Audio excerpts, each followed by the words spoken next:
Welcome to Africa at the United Nations. An obscurant French junta who is nostalgic for neo-colonialist, condescending, paternalistic and vengeful practices, which has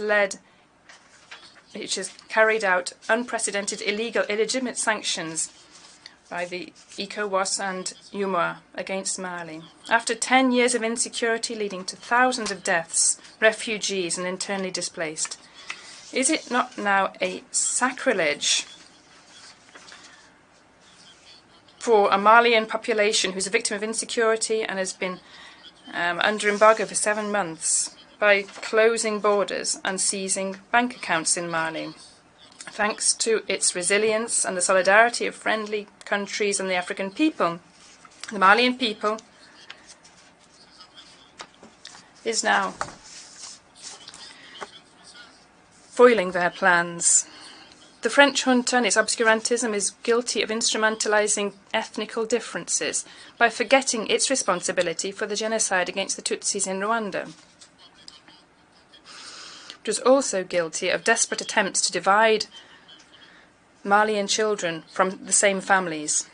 Finally, an obscurantist French junta which has violated Malian airspace by sending aircraft such as drones, military helicopters and fighter planes over 50 times, bringing information, weapons and ammunition to terrorist groups.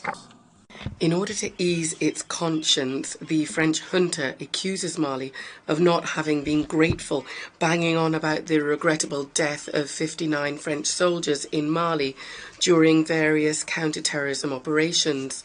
Regarding this unfortunate accusation, we'd like to remind you that in most Malian official statements and in ceremonies, we systematically pay tribute to all victims of insecurity in Mali, with no distinction based on nationality, including, therefore, those 59 French people who died. Thus, we would urge them not to stop, since they're going along the right lines. They should turn back the clock. Let's look at their intervention in Libya that's decried by all of Africa. And let's not forget the forced participation of thousands of Africans in the First and Second World War. And let's not forget the slave trade, which explains the economic well-being of their country. How many Africans died for France and the free world in which we live? So, given the serious nature of the facts committed by the French junta, Mali, in its letter dated the 15th of August 2022, requested the holding of an emergency meeting of the UN Security Council. The aim of this is to enable Mali to present evidence that it has showing that the French army attacked on numerous occasions my country by violating repeatedly and frequently Mali's airspace without the authorization of the Malian authorities, and sometimes by falsifying flight documents. More seriously, Mr. President, Mali will be able to prove that the French junta provided intelligence and arms to terrorist groups. The government of Mali is wondering about the reasons that have encouraged this permanent member of the Security Council, and one that has the presidency of the body, to prevent obstacles to the debate because of the truth.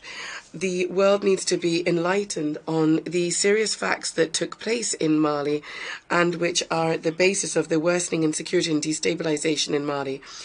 Through seizing the Security Council, the government of Mali is seeking to ensure that this important body that's in charge of the maintenance of international peace and security, to ensure that it faces its responsibilities and denounces the abuse of the French junta against my country.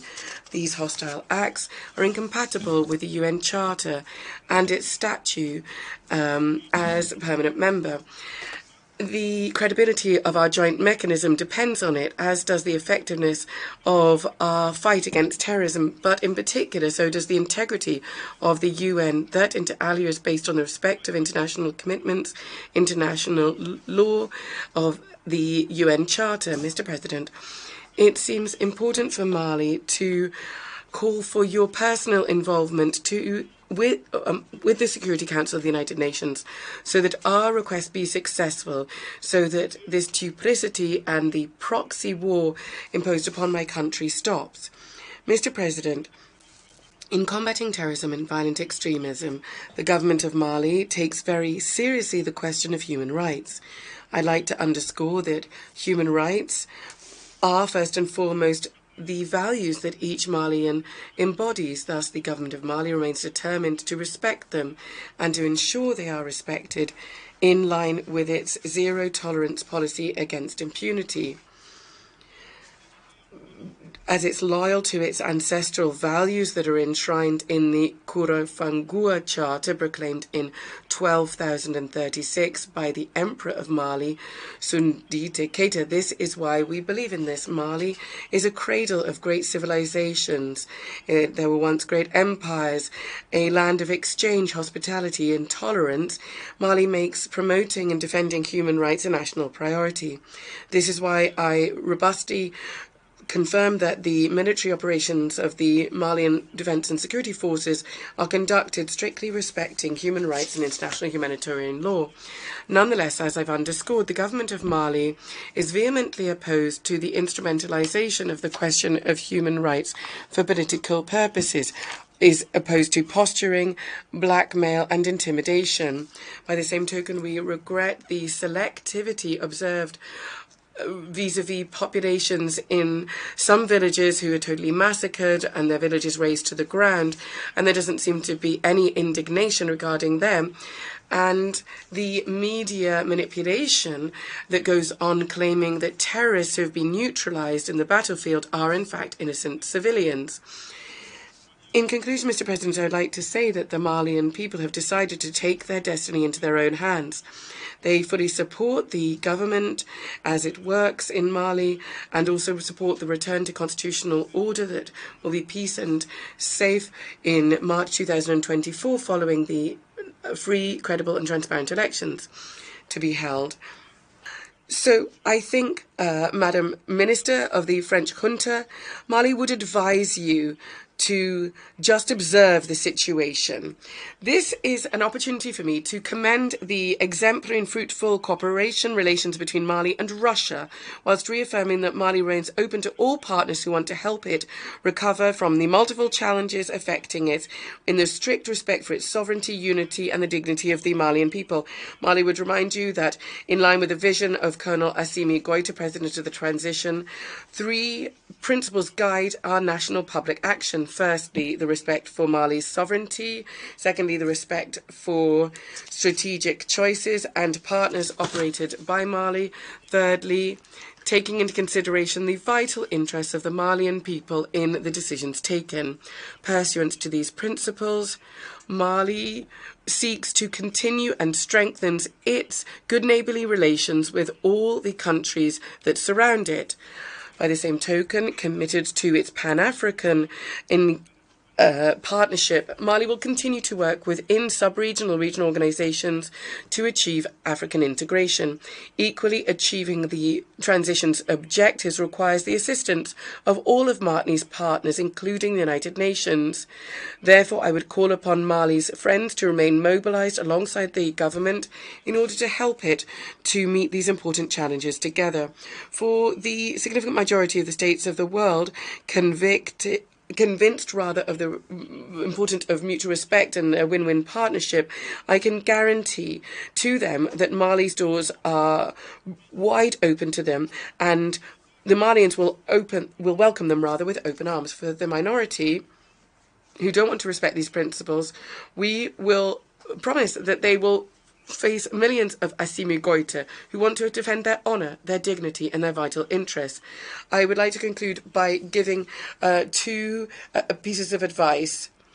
You should be empathetic by treat others as you would be treated, and do unto others as you would have done unto you. The second piece of advice is look at your models, look at how you need to change mindsets, and look at how the world changes, move on from the colonial past. move on from look at the anger, the frustration, the rejection of this in African towns and rural areas, and understand that this movement is inexorable thanks to the situation. Your intimidation, your subversive action are just increasing the number of Africans who want to preserve their dignity. They were just a few hundred previously, and now there are millions of them. And there will be billions of them in the future. Mali and its people will not just be mere spectators. Each angry word is one that we will respond with equally, and each bullet fired will be responded to reciprocally. So we are in a new era with a new reality. We need solutions that will bring change to meet the interdependent challenges. Since we are interdependent states, we want to uphold human rights without distinction or based on race, colour, sex, language, religion, political opinion, or any other opinion, irrespective of what one's national or social origin is, what one owns, where one was born, or any other situation as stipulated in Article 2 of the Universal Declaration of Human Rights. May God bless Mali and preserve Malians, the obscurant and destructive forces of the world. May God bless Africa and preserve Africa from the obscurant and destructive forces of the world. May God bless the world and preserve the whole of humanity from the forces of obscurantism and the destructive forces of the world. Thank you very much indeed. Did you like or hate what you heard? Let us know in the comments below, and if you want more candid speeches like this, be sure to like, subscribe, and hit the notification bell to catch all our latest videos. And please feel free to leave your suggestions, news tips, or topics about Africa you'd like us to cover.